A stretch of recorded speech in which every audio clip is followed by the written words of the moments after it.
नमस्कार, निजी टीम आपका स्वागत है और मैं हूं आपके साथ जुबैर मलिक। और बुलेटिन की शुरुआत से पहले एक नजर इस वक्त की खास खबरों पर। अखिलेश यादव बोले, सपा सरकार बनने पर सस्ती होगी बिजली, नौजवानों को बड़े पैमाने पर मिलेगा रोजगार।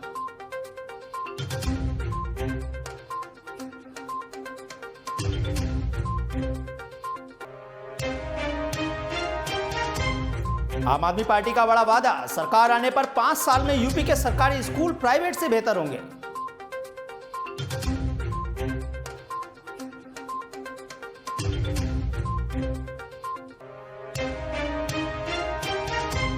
अखिलेश का पीड़ित परिवार को 20 लाख की मदद देने का ऐलान, कहा हाईकोर्ट के सिटिंग जज करे मॉनिटर रिपोर्ट।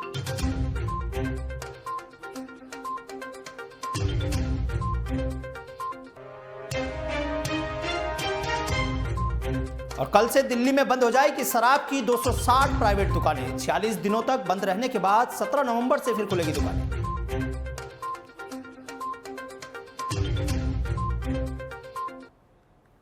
और अब खबरें विस्तार से।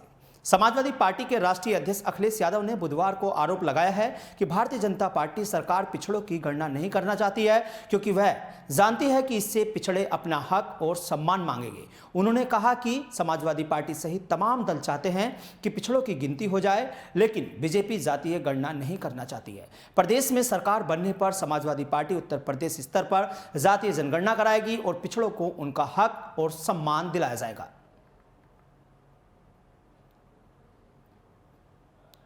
तो समाजवादी पार्टी के राष्ट्रीय अध्यक्ष अखिलेश यादव ने कहा है कि भारतीय जनता पार्टी जातीय जनगणना कराना नहीं चाहती है। वहीं उन्होंने आरोप लगाते हुए कहा है कि भारतीय जनता पार्टी जातीय जनगणना कराने से बचना चाहती है और समाजवादी पार्टी की सरकार बनने पर 2022 में सबसे पहले हम लोग जातीय जनगणना कराएंगे, जिससे पिछड़े लोगों को उनका हक व सम्मान दिया जा सके।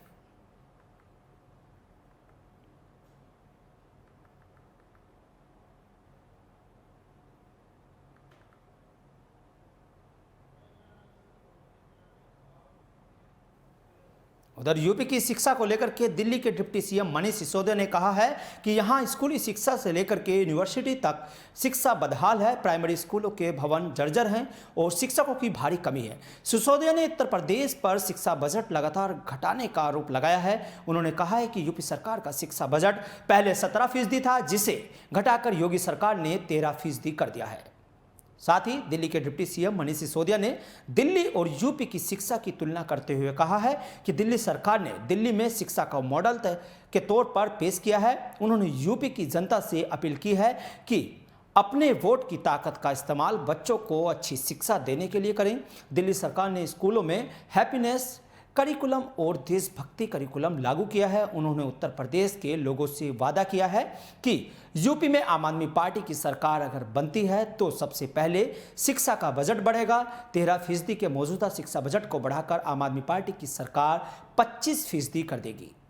वहीं इस खबर पर ज्यादा जानकारी के लिए हमारे सहयोगी जुड़ गए हैं अभिषेक शर्मा पर लखनऊ से। अभिषेक, क्या कुछ जानकारी आपके पास इस खबर को लेकर, जो आम आदमी पार्टी ने शिक्षा को लेकर एक बड़ी घोषणा की है कि अगर हमारी सरकार बनी तो प्राइवेट स्कूलों को सरकारी स्कूलों की तर्ज पर बनाया जाएगा, जो सरकारी स्कूलों ने प्राइवेट स्कूल से भी अच्छा बनाया जाएगा।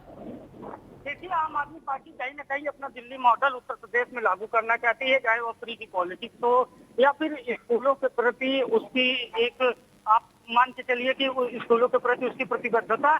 जैसे कि अभी मनीष सिसोदिया के दिल्ली के डिप्टी सीएम है, उन्होंने कहा कि बजट का 25% शिक्षा के ऊपर खर्चा किया जाएगा। तो आम आदमी पार्टी उत्तर प्रदेश में एक नई राजनीति को जन्म दे रही है, जहां पर जातिवाद और जहां पर क्षेत्रवाद जैसे मुद्दे हावी है। तो वही आम आदमी पार्टी लगातार उत्तर प्रदेश में शिक्षा, स्वास्थ्य और रोजगार के मुद्दों पर चर्चा करना चाहती है। और आम आदमी पार्टी का लगातार प्रयास यही है कि जो बीजेपी का वोट बैंक है उसमें सार्थक मुद्दों के हिसाब से चेनमारी की जाए। तो अभिषेक, आपसे ये भी जानना चाहेंगे, क्या लग रहा है, जैसा कि आम आदमी पार्टी दिल्ली के मॉडल की बात करती है यूपी में लाने की, तो क्या लगता है कि 2022 में कुछ काम कर पाएगा आम आदमी पार्टी का ये मॉडल? जी अभिषेक।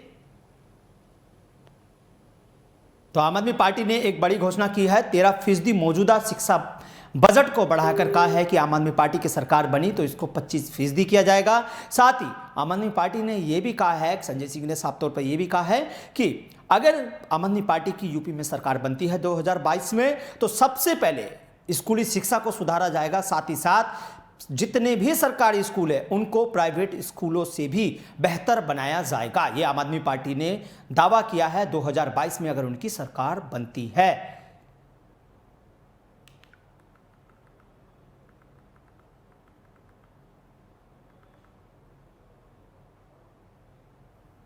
उधर कन्नौज के ठटिया थाना क्षेत्र में आज एक 26 वर्षीय महिला ने अपने 2 बच्चों की जहर देकर हत्या करने के बाद फांसी लगाकर आत्महत्या कर ली। महिला का शव संदिग्ध परिस्थितियों में फांसी के फंदे से लटका मिला है। साथ ही उसके दोनों बच्चों का शव जमीन पर पड़ा मिलने से परिवार में कोहराम मच गया।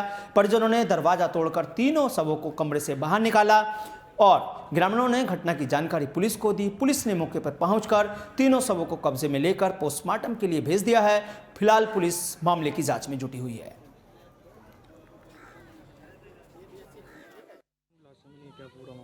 ये देखिए, खलकपुर गांव है, वहाँ पर एक सूचना मिली थी कि महिला जो है वो फांसी पर लटकी हुई है। तो गांव वाले भी आकर के वो दरवाज़ा तोड़ के उनका उतार लिया है। तो उन्होंने देखा कि वो महिला भी फांसी पर लटकी हुई है और उनके जो 2 बच्चे, एक 4 साल का बच्चा है और एक लगभग 5 महीने का बच्चा है, दोनों की डेड बॉडी उस पर पलंग पर पड़ी हुई है। पुलिस यहाँ मौके पर आई है। पुलिस ने दोनों बच्चों की बॉडी को और उनका मृतका के बॉडी को पोस्टमार्टम के लिए इसको भिजवा दिए हैं। पोस्टमार्टम के बाद से पूरा पता चल पाएगा कि क्या कारण है। बाकी अन्य जो इसके मृतका के परिजन हैं उनसे बातचीत की जा रही है और अन्य भी साक्ष्य इकट्ठा किए जा रहे हैं। फॉरेंसिक टीम ने भी मौके पर विजिट करा करके जो भी तथ्य हैं वो एकत्रित करा लिए गए हैं। दादा, क्या हुआ है, क्या देखा आपने आज? हमने कछु नहीं देखा। घर पर क्या हुआ आपको? घर कछु लड़ाई भिड़ाई नहीं थी, कोई बात नहीं थी। मेरे बुलाव उठे ना, अपने चले गए, अरे टट्टी गए, हमारे यहाँ छोड़ी गए घरे पर। फिर लोग बुखार होते पर परी रही और परी रहती लोग बुखार होते। हमने कहा जाने ना है, हम आए काफ़ी देर लोगड़ा बुलाओ चली ना इतने पाओ तो जपट के लोगड़ा बुलाएला बच गया। तब तक ये लोग निकल तोड़ तोड़ के निकाल लो। कौन है ये आपकी महिला जो है, कौन है आपकी? बहू है। बहू है और साथ में उसके उनके बच्चे हैं? दोनों 2 बच्चा है, लड़का बहू के बच्चे हैं। आज सुबह की घटना है? आज फिर देखे, अब पता नहीं कब की हो। सुबह देखा आप लोगों ने? सुबह देखो करीब 6 बजे का है। क्यों किया इन्होंने ऐसा, ये जानकारी है? ये जानकारी नहीं कहा। कौन सा गाँव है ये? खलकपुर। मकई निकलती नहीं रहा, फोन अपने करते रहे, कहूँ करते रहे। हाँ लौड़ा बात भई थे, हमारे लड़का थे कि कान में यहाँ मवाद आओ तो दवा दवाई का फिर दिखी जाए। कह रहे बुखार किसको आ रहा था? नाते का हो तो महिला अब दवा टंगी है भाई ना। लौड़ा कह रहे कल ले आओ 3 भाई की दवा विमल के। कितने बच्चे थे? 2 हैं, जिसमें एक को बुखार आ रहा था। वहीं कन्नौज से हमारे सहयोगी फोन लाइन पर जुड़ गए हैं इस खबर पर जानकारी लेकर। क्या कुछ जानकारी है प्रभम आपके पास इस खबर को लेकर, जो एक महिला ने अपने 2 बच्चों को जहर देकर जान से मार दिया और उसके बाद खुद भी सुसाइड कर लिया? जी प्रभम। जी जुबेर जी, बिल्कुल आपको बता दें कि मामला ठटिया थाना क्षेत्र के खरगापुर गांव का है, जहां पर सुबह आसपास के क्षेत्र में हड़कंप कट गया जब जानकारी हुई कि एक मां ने अपने ही 2 दुधमुहे बच्चों को पहले मौत के घाट उतार दिया और खुद भी फांसी के फंदे पर झूलकर आत्महत्या कर ली। बता दें कि इसको पूछे क्या वजह रही, ये अभी तक सामने निकल कर नहीं आया है, लेकिन कहीं ना कहीं देखा जाए तो घटना बड़ी है। पुलिस ने इस पूरे मामले में सबको कब्जे में लेकर पोस्टमार्टम के लिए भेज दिया है। 2 छोटे छोटे बच्चे हैं जिन्होंने अभी दुनिया भी नहीं देखी थी। आखिर माँ के पीछे ऐसी कौन सी वजह रही कि उसने पहले अपने दोनों ही बच्चों की हत्या करी, उनकी मौत हो गई और अब खुद ही फांसी लगाकर आत्महत्या कर ली। तो अभी इसकी क्या कुछ वजह सामने आई है, क्योंकि पुलिस से आपका लगातार कांटेक्ट हुआ होगा, तो क्या कुछ वजह बताई गई है इसके पीछे? देखिए, आपको बता दें कि खरगापुर गांव का मामला है, जहां पर मौके पर एडिशनल एसपी भी पहुंचे थे। उन्होंने उनसे जब हम लोगों ने बातचीत की, मामले को लेकर जानकारी की, तो उन्होंने बताया कि पोस्टमार्टम रिपोर्ट के आधार पर आगे की कार्रवाई की जाएगी। फिलहाल अभी तक ये स्पष्ट नहीं हो पा रहा है कि आखिर मां ने ऐसा कदम क्यों उठाया। हालांकि जब हमने उनके जो मृतिका है उसके ससुर से जब बात की तो उसने बताया था कि बच्चों को बुखार आ रहा था। तो हो सकता है शायद बुखार आ रहा था या और भी कोई वजह हो सकती है, यह स्पष्ट नहीं है। फिलहाल ये बड़ा प्रश्न है कि आखिर मां ने अपने दोनों बच्चों की पहले हत्या क्यों की और फिर खुद फांसी पर क्यों लटक गई। चलिए, बहुत बहुत शुक्रिया प्रभम इस खबर पर जानकारी देने के लिए, क्योंकि कन्नौज का ये पूरा मामला है जहां एक महिला ने अपने 2 दूध मुहे बच्चे को जहर देकर उनकी मार दिया और उसके बाद खुद भी सुसाइड कर लिया। फिलहाल यह भी जांच का विषय है, क्योंकि अभी मामला जांच का विषय बना हुआ है। पुलिस इसमें जांच कर रही है और पोस्टमार्टम रिपोर्ट आने के बाद ही मामले का खुलासा हो पाएगा।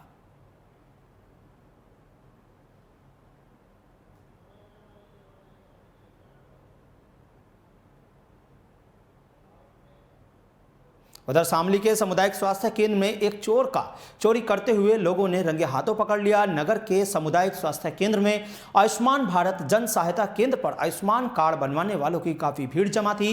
वहीं भीड़ का फायदा उठाकर एक शातिर चोर ने एक युवक की जेब पर हाथ साफ कर दिया। आरोपी चोर है, उसके द्वारा की गई करतूत पड़ोस में खड़े एक युवक ने देख ली और चोर की जमकर पिटाई कर दी। तस्वीरें भी आपके सामने आप देख सकते हैं कि किस तरह से लोग इस चोरी करने वाले युवक को पकड़कर इसकी पिटाई कर रहे हैं और किस तरह से यहाँ पर अफरा तफरी का पूरा माहौल है। और आरोपी चोर जो है वो माफ़ी भी मांग रहा है हालांकि, लेकिन जनता फिर भी बावजूद उसको पिटाई कर रही है। और चोर की पिटाई का यह लाइव वीडियो सोशल मीडिया पर भी बहुत वायरल हो रहा है और इस पूरे वीडियो का संज्ञान भी हालांकि पुलिस ने लिया है। और ये पूरा मामला शामली का है, जहाँ पर एक युवक चोरी कर रहा था। इसी दौरान उसके पड़ोसी ने उसको देख लिया और उसके बाद उसकी जमकर धुनाई कर दी, जिसके बाद गुस्साई भीड़ ने भी उसको आकर के जमकर धुनाई करनी शुरू कर दी। और तस्वीरें आपके सामने हैं। उधर संभल में स्वास्थ्य विभाग के फार्मासिस्ट और चिकित्सकों के ट्रांसफर किए जाने के मामले में बड़ी धांधली सामने आई है। स्वास्थ्य कर्मियों के ट्रांसफर में धांधली की शिकायत सामने आने पर जिले के डीएम संजीव रंजन ने आदेश जारी कर सीएमओ द्वारा किए गए स्वास्थ्य कर्मियों के ट्रांसफर रद्द कर दिए हैं। यही नहीं, डीएम ने उच्च अधिकारियों के बिना अनुमोदन के स्वास्थ्य कर्मियों के ट्रांसफर किए जाने पर भी रोक लगा दी है। डीएम की इस कार्रवाई से स्वास्थ्य विभाग में हड़कंप भी मचा हुआ है।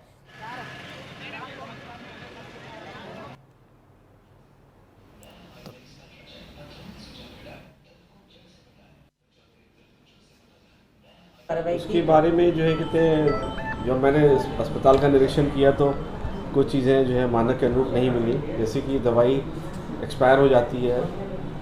तो पूछने पर फार्मासिस्ट ने ये बताया कि कहते हैं कोविड काल में जो है पेशेंट काफ़ी कम आ रहे थे, तो जब दवाएं जो है वो उनका उपयोग नहीं हो पाया। दिशा निर्देश उसको दिए गए कि कहते हैं जो है इन दवाइयों को आपको जो है कहते हैं एक्सपायरी रजिस्टर में चढ़ा करके इनको जो है कंडेम कर देना चाहिए था। लापरवाही माना है सर, इसकी लापरवाही की? लापरवाही तो हाँ बिल्कुल लापरवाही है। जो कहते हैं स्टोर है उसमें एक्सपायरी दवाइयाँ नहीं होनी चाहिए, क्यों गलती से कभी कोई दुर्घटना हो सकती है, जल्दीबाजी में कोई अगर एक्सपायर्ड। कितनी तादाद में निकली सर, कितनी थी? बहुत ज़्यादा तो नहीं था, लेकिन ये है कि एक ट्रेमाडोल नाम के इंजेक्शन होते हैं, वो करीब 50 इंजेक्शन पड़े थे और थोड़े से ORS के पैकेट्स थे और एम्पेसिलिन इंजेक्शन जो है वो करीब 200 के आसपास थे। सर जो स्टाफ गैर हाजिर था उसके कुछ नोटिस दिया क्या? नहीं, स्टाफ तो जो है कहते हैं लगभग सभी था। बाकी वहाँ के जो सुपरिटेंडेंट हैं और जो मेडिकल अफसर्स हैं उनको जो है दिशा निर्देश दिए गए